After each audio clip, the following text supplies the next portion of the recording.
Ciao, e dopo aver visto le diapositive sul pannello comandi di amministrazione di Office 365, che sicuramente ti hanno già fornito qualche spunto di riflessione, adesso andiamo dentro veramente il pannello di amministrazione per muoverci con alcuni clic per vedere cosa si può fare là dentro, cosa che abbiamo già visto abbastanza nelle lezioni precedenti quando abbiamo dentro il pannello creato gli utenti e i gruppi. Ora faremo anche il login, poi ci sarà una lezione successiva per vedere come ci si autentica a due fattori con l'app Authenticator. Ora io lo farò rapidamente e appunto ti farò vedere come si raggiunge l'ambiente di amministrazione di Office 365. Quindi la prima cosa da fare è andare ovviamente su una pagina web e andare qui sul login Office 365, oppure lo si cerca su Google. Mi si presenta il mio ambiente, soluzioni per aziende, chiocciola, servizi e consulenze RD o Microsoft.com. Ci clicco sopra. Io ovviamente qui ho già la mia password, ma una volta che io clicco su accedi, non basterà aver messo l'username e la password, ma ci sarà questa autenticazione a un doppio fattore tramite l'app Authenticator, Microsoft Authenticator, che io ho sul mio smartphone. Ora la apro e ci vado ad inserire questo numero che vedo sullo schermo, come farai anche tu una volta che l'avrai scaricata da Google Play Store o dall'Apple Store, a seconda che tu abbia un dispositivo Android o Apple. Quindi scrivo su 66 sull'app Authenticator, vado a sbloccare il telefono con la mia password ed ecco che mi sono conmesso. Ho fatto la doppia autenticazione, username e password prima e poi successivamente con l'app Authenticator. Quindi vado a cliccare su sì, che voglio rimanere connesso, e mi si apre il mio ambiente, il mio account Office 365. Andiamo su amministrazione, come dicevamo prima, e vediamo che ci si apre subito il pannello di amministrazione. Qui possiamo espandere questi menu, quello degli utenti, quello dei gruppi. Questo riguarda la fatturazione, ovviamente anche questo è un aspetto importante, ma che non riguarda chiaramente il corso.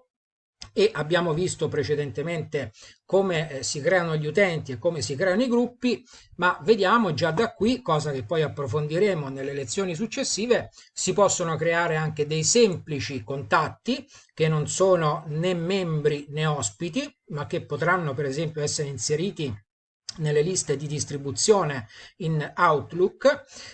Si potranno inserire gli ospiti che ovviamente faranno parte degli utilizzatori di Office 365, ma che saranno dei soggetti diversi dai membri, nel senso che avranno meno poteri, almeno di default, salvo che poi l'amministratore non gliene voglia conferire altri.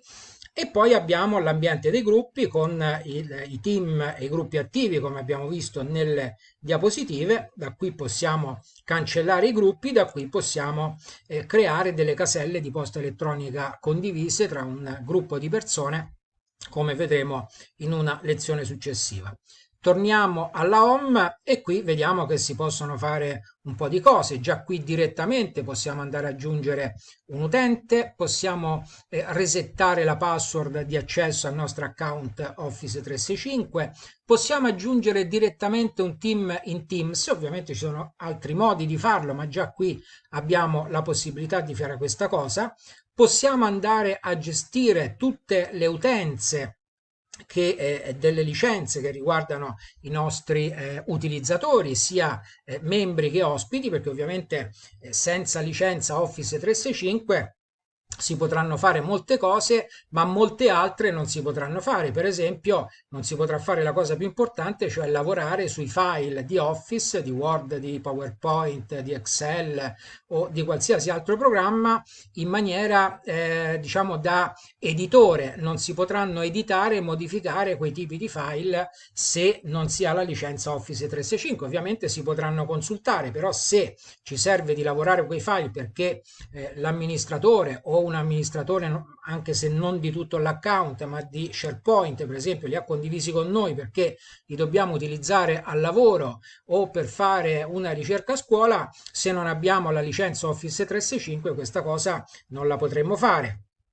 E quindi è bene anche sapere che l'organizzazione, quando va a attribuire una licenza Office 365 a un membro o anche a un ospite, se la vedrà poi addebitata nel mezzo di pagamento che è indicato nel proprio account. Ovviamente la licenza Office 365 è una cosa straordinaria, perché dentro Office 365 si può fare veramente di tutto a livello di produttività aziendale, ma non solo di produttività aziendale, ci si possono gestire anche tanti altri aspetti ludici, scolastici o di altro genere. Quindi qui abbiamo la possibilità di poter accedere a qualsiasi applicazione. Cliccando qui potremo andare a utilizzare qualsiasi applicazione di Office 365, ovviamente utilizzare se abbiamo la licenza Office 365. E poi abbiamo qui infine le impostazioni. Ti faccio vedere quest'ultima cosa, dove possiamo andare a scegliere un tema del nostro account, come ci si presenterà il nostro account se scegliessimo uno di questi temi.